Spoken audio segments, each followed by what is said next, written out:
It's time for the Voice of Reason podcast.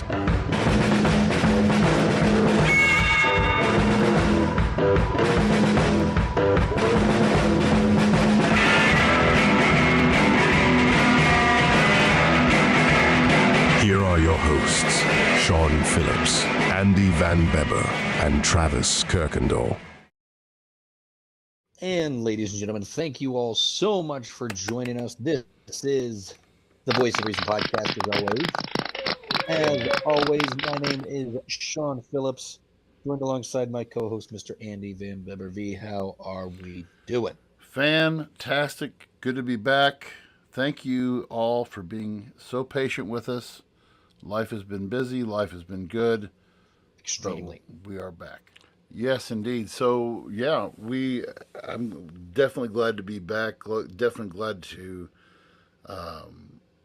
be here. Things have been busy for the last couple of weeks. And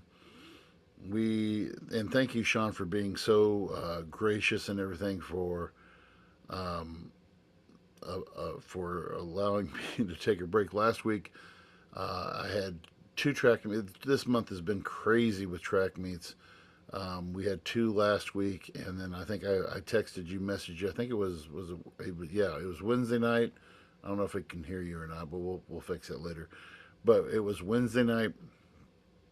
I texted Sean. I said, "Dude, I am totally gassed. I don't think I'm going to be able to go tonight." And you said you had things going on. Right, you had things going on with Jam. And so, yeah, we took a break, but so now track is over, track is done, and I cannot be more stoked. I love track and I love doing track, but it was really a lot to do. So, and then the other thing, we went to I took my Quiz Bowl team to Chicago. We went to Chicago to the national championships on Friday. We were there Friday, Saturday, and Sunday. We had 88 teams that were there. We had a great time. The boys did well. I have 14 kids on my team. We took six of my team, and we competed in a pool against 88 other teams. We only won 2 games, but it wasn't that bad. It wasn't terrible.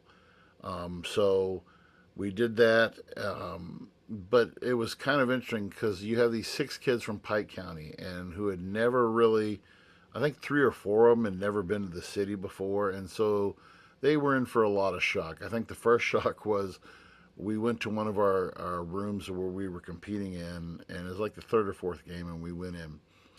And we walked into the room. A dude was shoulder length hair, and he had on a dress. So he had a dress, and there was all of that. And then I was like, whatever, okay. And then we did while we were there, we did Willis Tower and Ed DeBevick's, and we did all the cool stuff. But I think the one thing that really shook them was the prices of things. The whole thing with Chicago, and I think it really blows our kids away because they are sheltered. You can't see. I don't know. There's some things that they just can't unsee. Mm-hmm. And then going up there, the whole price thing blew them out of the water. How much everything costs. I was like, okay, boys, it's the 3rd largest city in the United States. Okay, you can't just expect things to be cheap. And so, like, we ordered 2 pies, we ordered 2 pizzas, and you get Giordano's when you're up there. And these things are humongous, and they take forever to order. And it's like, well, how much is this going to be? And I was like, and I figured it up, and their pies are huge, and $80. $80? How in the world? And I'm just like, guys, this is Chicago. You're gas is $4.85 a gallon, and just our old buddy Travis. I still don't know how he does it, but it is what it is. So, but that being said, we had a great time. So Good. No, yeah, and Chicago's a great city. I love the town, hate the teams. Um, I think it's everybody up there hates the teams right now. I'm yeah, not a yeah, Cubs fan. I'm a closet Sox fan, not much of one. But the Bears, after the draft, I know they're going to ruin another perfectly good quarterback, and so whatever, you know. that's the Bears. That's the Bears. Oh, hey, so before we go any further with tonight's show, we have a special message from one of our friends, just on our upcoming 3-year anniversary here. So here we go. Let me tell you a fine little story about a podcast called The Voice of Reason. Two gentlemen who are a great talent, Andy Van Beber and Sean Phillips. It's a shame that they don't have a larger listening audience. I believe they could really do some good for the world. You always got to thank Morgan Freeman for, phoning one in for us there. But anyway, I have too much time Mr. with Freeman. Yes. But I'm going to surprise you, Sean, with a topic I want to Yeah. discuss and see what you think, and we'll go Okay. from there. So Yeah. if you haven't heard, the Apple had a antitrust suit filed against them by the U.S. Department of Justice.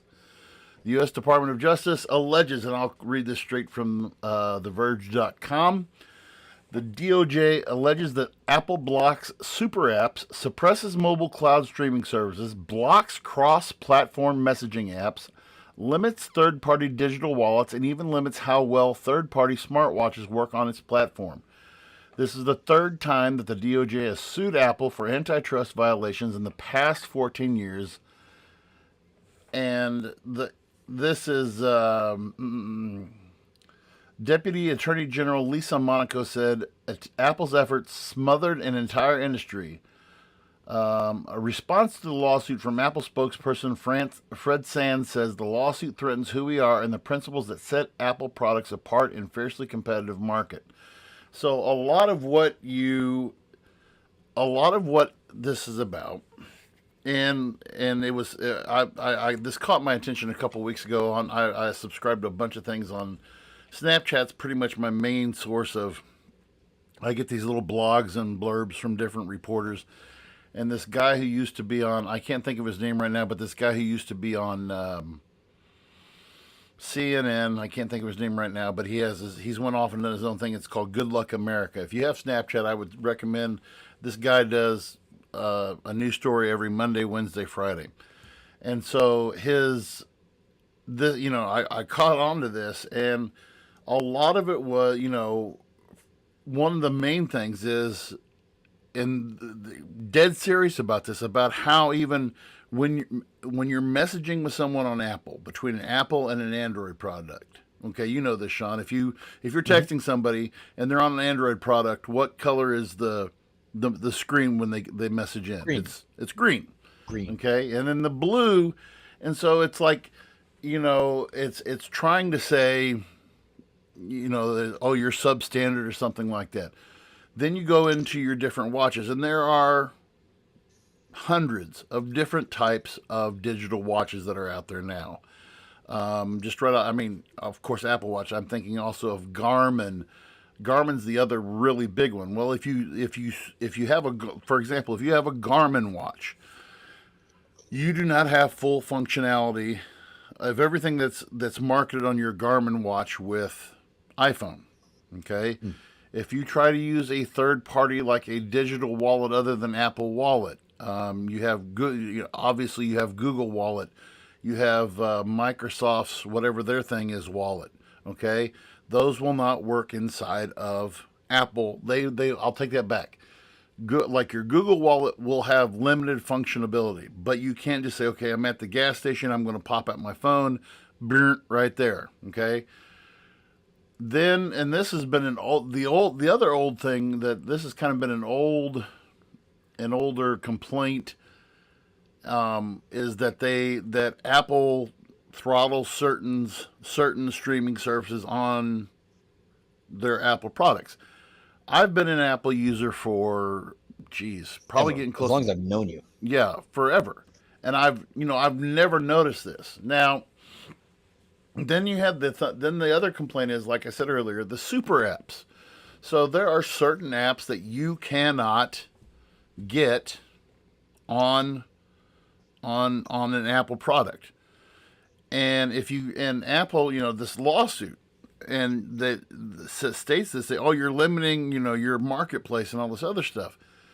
And if you know anything about Apple, one of the things, and I pride myself, and this is why I go on, I record this podcast every week. When we do this, I record it on my MacBook Pro.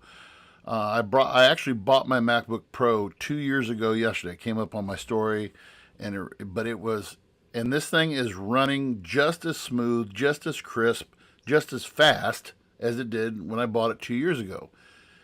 And part of the thing is, whenever you download anything onto a Mac, and Sean has an iPhone, you have to basically go and jump through hoops. If you want to get a third-party developer that is not Apple, they will not if you don't go through Apple's developer, and they have all this stuff that you have to go through. I'm on their beta program. I can't even figure out half the stuff, but there's like a mile-long condition thing that you have to sign off on, of what your app can and can't do, where you can't draw sources from, where you can't use. And part of that is to prevent malware, to prevent viruses, and that kind of stuff. And so now there's this complaint against Apple for quote unquote wrongdoing. So initially, I think this is a bunch of crap, because this takes me back to the late 90s, early 2000s, when they filed an antitrust suit against Microsoft. Okay, I don't know if were you old enough to remember that or not? No, but I've heard it. I've heard about it. It was not during a time where I would have paid attention. Well, basically, I know that they went through that. Right, and all that was, so Bill Gates busted on the scene with Microsoft Windows. Okay, he had 95, 96, 98, all the Microsoft and Windows. When Windows came out, it was very revolutionary, because before that time, this is really dating me, but we had this thing called, a lot of your programs were based on what was called a computer language called MS-DOS. Okay, Microsoft DOS. Mm-hmm.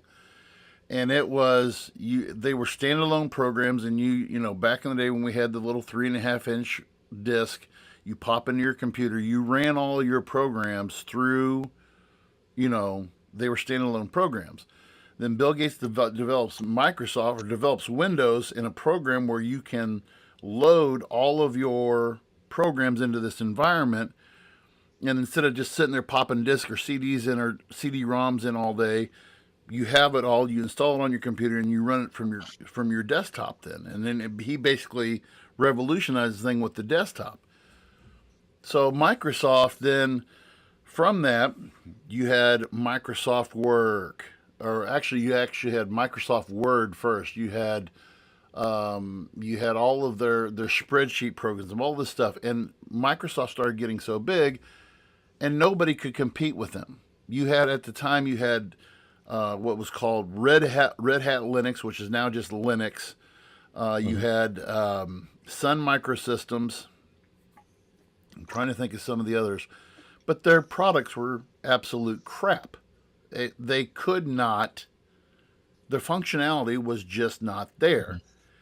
But the federal government ends up ruling against Microsoft, and so now you have Microsoft now is broke up into Microsoft Software, Microsoft, all their different and this is the government's way of opening up the market system to where it's open competition. But I look at this with Apple, and you can call people Apple snobs or Apple whatever, but one of the reasons why I go with Apple is simply for the fact that it's dependable and it lasts for a very long time. I've been rambling a lot. What are your just your initial thoughts from hearing me talk about what's your response to this? Well, no, so it's kind of interesting because I'm interested to see where things go. I know for myself personally, so this is just a new thing that's taken place. I have no idea if it has anything to do with this lawsuit or not. I don't necessarily think it does, but there might be something at play here. For the longest time, one of the benefits to having an Android is that you could get all these crazy cool third-party apps. There was all kinds of different things you can get on the Play Store that you just can't get on the App Store. And for me, I'm a pretty nostalgic video gamer. So I love my old school retro style video games as far as, things like Super Nintendo N64, Game Boy Color, Game Boy Advance. I love those games. They're nostalgic and they're easy to play and I enjoy them. Well, for years and years and years, if you had an Android, you could get an emulator, which essentially is just a program that you can Right. download BIOS or ROMs, which is just you essentially can play the game on your phone. Right. Apple didn't have that since its inception.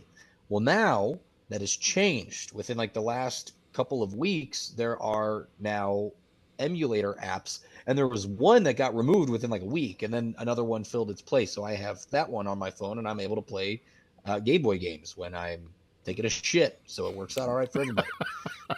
But that was something that I never thought was going to happen.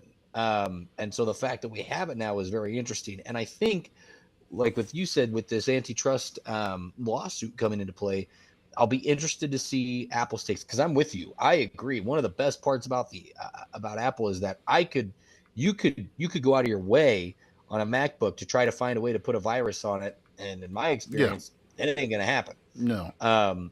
Versus Windows, it's really not that difficult. You have to add extra spyware onto your spyware protection onto your computer. You have to download different things to make sure your Norton, all the different things that you got to have on there to ensure that so there's lots of perks. I know, like, a lot of people, Apple has kind of become synonymous with, so like a social status. If you don't have an iPhone, if you're people don't want to get the green text from their boyfriend or girlfriend, like that's as silly as it sounds. It ruins your vibe right there. True. It does. And I'm like you.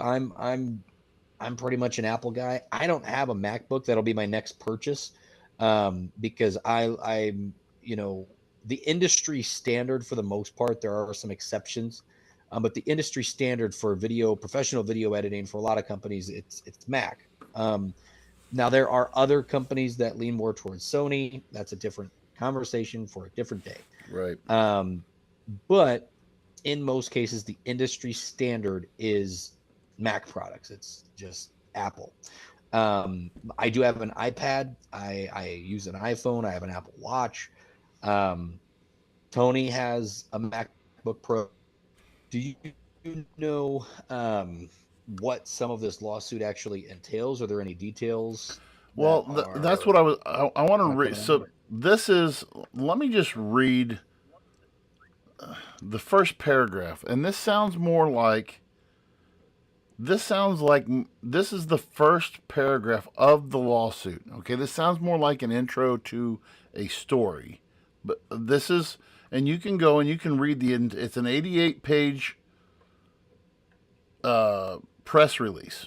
Okay, this is the opening paragraph. Okay, in 2010, a top Apple executive emailed Apple's then CEO about an ad for the new Kindle e-reader. The ad began with a woman who was using her iPhone to buy and read books on the Kindle app. She then switches to an Android smartphone and continues to read her books using the same Kindle app. The executive wrote to Jobs, One message that can't be missed is that it is easy to switch from iPhone to Android, not fun to watch. Jobs was clear in his response. Apple would force developers to use its payment system to lock in both developers and users on its platforms. Over many years, Apple has repeatedly responded to competitive threats like this one by making it harder or more expensive for its users and developers to leave than by making it more attractive for them to stay. And one thing. And this goes on. Okay, so 88 pages. So this goes on.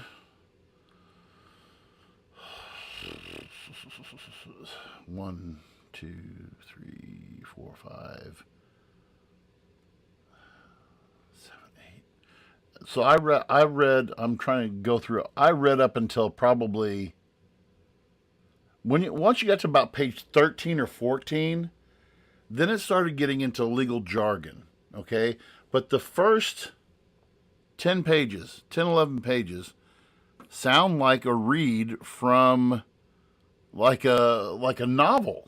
It's just like this is like full on nerd rage or something. I mean, it's like somebody at the Justice Department just got pissed one day and said, "I'll show those Apple guys." And it's, you know, so they bring up the Sherman. Where the legalese really kicks in is that about how it's violating the Sherman Antitrust Act, how it is basically muscling out competition, how it is making it more difficult for other, So in the opening here, they're mentioning Kindle. Okay, so your Kindle apps. But again, I could bring up my phone. And I have Kindle on my iPhone. Okay, so my question is, I also do, and it sucks. yeah. Oh, I don't use it. I mean, Yeah, it sucks. but one of the things it does for us, and I have one of the original iPad Pro, the iPad Pro, the big one. Okay, and I will say this is probably my only gripe against having, and I really don't use my iPad Pro anymore because I can't read newspapers on it anymore. Some people are like, oh, you're a nerd. Why don't you just read the article offline? Well, you used to go, so I could get like, okay, I'm going to get the Post-Dispatch delivered on my iPad. And I could literally just, slide to the left and you're turning the page. Okay. Then, how long has it been now? 3 years, 2 or 3 years now. Apple went full on with Apple News. Okay, so now you can read Rolling Stone, Time Magazine, Newsweek, and I pay the extra, and I also because I have Apple Fitness, because of Apple Fitness, I also get Apple Music. I get Apple News for $38 a month. I get all of that stuff, which is very convenient. But you are forced into looking into Apple's through their portal to read. Even if you want to say, okay, I want to look at, I read Sports Illustrated on Apple News. I don't have to. It's convenient that I don't have to buy a subscription to Sports Illustrated. But it's also frustrating if I want to say, okay, and somebody say, hey, well, you read that article in Sports Illustrated, or you read that article in Time or in Rolling Stone. Okay, and then you're like, you have to, and it's not like a flowing, flip a page. It's, okay, I have to zoom up, zoom down, zoom over, scroll over here, scroll over there. And so that can be frustrating. And so, I mean, I see that part of it, but at the same time, what is Android producing that can compete with that? What do you think is in your mind? Is there something that Android has, or Samsung has, or somebody has that is even remotely close? Truthfully, I don't know. I like I said, I have not used an Android product in, gosh, I think the last time I owned an Android product was my sophomore year of high school. Okay. It's been a very long time. I'm sure that there's alternatives, and I'm sure that they have their own very competitive, forms of different kind of apps. And that is one of the good things, is that they probably have a plethora of different options that they can, use if they're looking to have some. Now, one of the arguments that I've always, and you've probably heard this too, as being an Apple guy, is things will come out first on a Samsung or a Google phone, and then 2 years later, the iPhone gets it, and Android boys are like, "Oh yeah, well, we've been having that for the last 2 years. Welcome to the club. Like, you're behind." Mm-hmm. But I think the argument has always been, well, when Apple finally releases something like that, it is what the standard should be. It Right. is Oh, when it exactly. comes. Exactly. It's There is no room for error once it finally comes out on an Apple product. Now, could that be said the same for some of these apps? Like you had said, Google Pay had been around before the Apple Wallet. Apple Wallet is Right. very Right. convenient, works very smooth. I've never had an issue with touchless pay.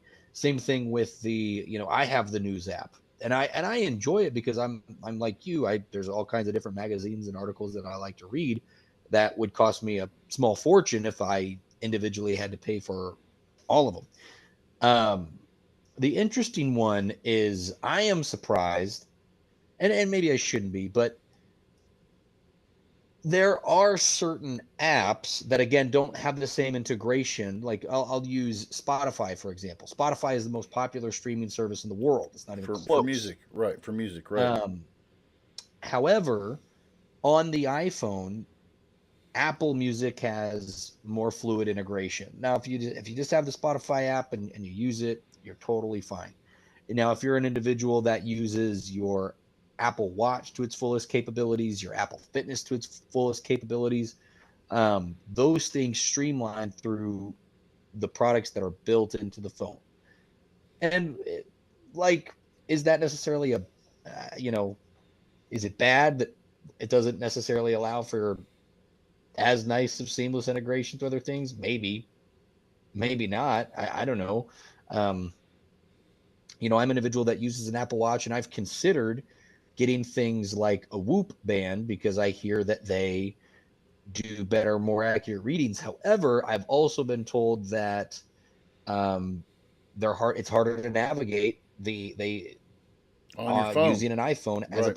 as opposed to using an Android. So, is that them just making Whoop jump through hoops because they have the Apple Watch and they want people to buy the Apple Watch? And if I'm not mistaken, didn't Apple Watches or the newest form of them just get recalled recently because Yes. they used a patented information Yep. or Yep. technology Yep. that they didn't pay for or something like that? Yep. The and so the other complaint though, and so and I want to hit on this, and maybe I'm just blind to other phone companies or other telephone products. Since Apple knows that they have the corner on the market on more more fluid technology, the cost of these new phones is getting to the point where it is flat out freaking ridiculous. So if I want to get so the new 15, okay, which I was at an Apple store. I had to go to an Apple store the other day or a couple months ago to I had cracked the back of my phone and I had Apple Care, and I go in there and I'm talking to the sales rep, at their, what do they call it, the smart store, their smart people, whatever they call them. But I was asking her, she's like, "Oh, I've got a The 13." I genius. said, "Genius, thank you. There it is, the Genius." Yes. So I'm talking to her and I said, "Okay, what's the difference between the 13 and the 15?" She said, "Honestly?" I said, "Yes, honestly." And she said it's they've got the little up at the, at the top of it, they've got the little smart bar thing or whatever it is. And, it's, Mhm. she said, I said, "So is it worth it?" And she said, "Absolutely not." She said, "I've been operating." She said, "My 13 has been fine for me, but it's new and shiny." Okay. So to buy Mhm. it's not if you want to buy a 512 gig Apple 15, okay, you're going to go somewhere north of about 1100. And if you go with a Pro Max, okay, you go with a Pro Max, you're about $1,200, all right, for a phone, okay. My watch. I have an Apple Series 6 watch. Okay, I don't even know what Apple Series watch they're up to now. If they're up to 10 or 11 or 9 or what they're up to. But if you want to buy a new one of those, again, between $300 and $500. Okay, so if you want the quality product, you're going to pay the quality price, right? So, I mean, and that's the other complaint that people have against Apple. Well, you guys are just so snooty and blah, blah, blah, and all this, and you got to have your fancy phone and all. I don't know. Is it? It almost seems like we're wanting to lower the standard to say, okay, and maybe this is me being an Apple snob. It's almost like saying, okay, I'm going to lower the standard to go to this iPhone, or I'm going to go to this Samsung, or go to. And whenever I'm at my buddy's house, one of my best friends, he and I have these. We give each other crap all the time, but I'm like, he's like, oh, just get that thing on my iPhone or on my Android. I'm like, dude, how do you? I mean, just the navigation, and there's just like so backwards. I mean, and maybe that is my personal bias. I don't know, but I feel like and it can feel that way too, because like, again, people like, Android if they like customization, because you can change it up. You can make it to where it's as seamless as using the iPhone, but the iPhone's like, no, you don't need to do anything else because this is the standard. This is the way that it should be. It's the think of of in pop culture, iPhone is the Chick-fil-A. It is the Chipotle. It is the Target, right? Mm-hmm. Android's Walmart. Walmart has a lot more stuff than Target, but Target's just prettier to look at. You know what I'm saying? So, and for me, oh my I prefer going to Target because I don't want to deal with the bullshit that you get when you go to Walmart. Okay, so it is apples to oranges. It's the same, it's fruit, but at the end of the day, it's just a different kind of sweet. So I am one of those guys. I'm definitely I'm not like one of those Apple fanboys. For me, I've seen a couple of like Google and Samsung phones that I would love. Like, I think they're really cool. The problem is most of my this is just for me, and this could also be brought up in part of this lawsuit, is most of my family uses Apple products. Most of my friends use an iPhone. If I deploy, there's a chance that I don't have like regular cell service. I don't want to fucking download WhatsApp. I don't want to download other apps just to be able to talk to my friends if I only have a Wi-Fi connection. Right, and I can just text them or FaceTime on my phone, and they get it through iMessage. Yeah, and FaceTime. FaceTime is way better than doing Zoom or Facebook Messenger call. Right, and I mean you can use that over Wi-Fi. And that's the other thing. You can do Wi-Fi calling and not be roaming or any of that. When you're in other countries, when in another area. And so one other thing that I want to bring up about this, and this is just, again, maybe I am the Apple fanboy, and I don't know if Google or if any of these other guys do this. So whenever you log in whenever you get a new Apple product, or if I get if I add an iPad or something, you'll get a notification on your phone when you log in with your username. You'll get a thing on your phone that says, "Hey, somebody's trying to log in with your username at such and such a place. Do you want to allow this?" All right. So about 3 weeks ago, I'm sitting at my desk while school's going on. My wife's at work. My kids are in school, and I get a message that says such and such is trying to use your login, and it was in Germany. And I was like, no, and I'm all big about fraud protection like that. And again, I'll go back to Apple Wallet. Okay, when you use Apple Wallet, and I'm sure probably Google Wallet does the same thing, but I had somebody try to steal one of my credit cards, and just through data mining or whatever, and it came back, and it was. You have this charge for, so I forgot what the rupees or whatever it was, but it's from Bangladesh. And Apple texted me and said, hey, this is happening. Did you do this? No, I did not. There you go. So Yep. I think that if you want to lower, if it depends on what your standard is, and I understand where people are at financially too. I understand that. But it's like saying if you put it perfectly. If I want to go to Walmart, I'm going to go to Walmart and get what I need to get. But if I want to, see a better selection, see better quality of product or whatever, I'm going to go to Target. I'm going to go to Kohl's. I'm going to go to whatever. I call it me being a snob or call it whatever you want to call it. I think that this is the Federal Trade Commission. We've seen, we saw it with Microsoft. We've seen it with, various, and they don't want these super monopolies to blow up. What was it? They're not letting.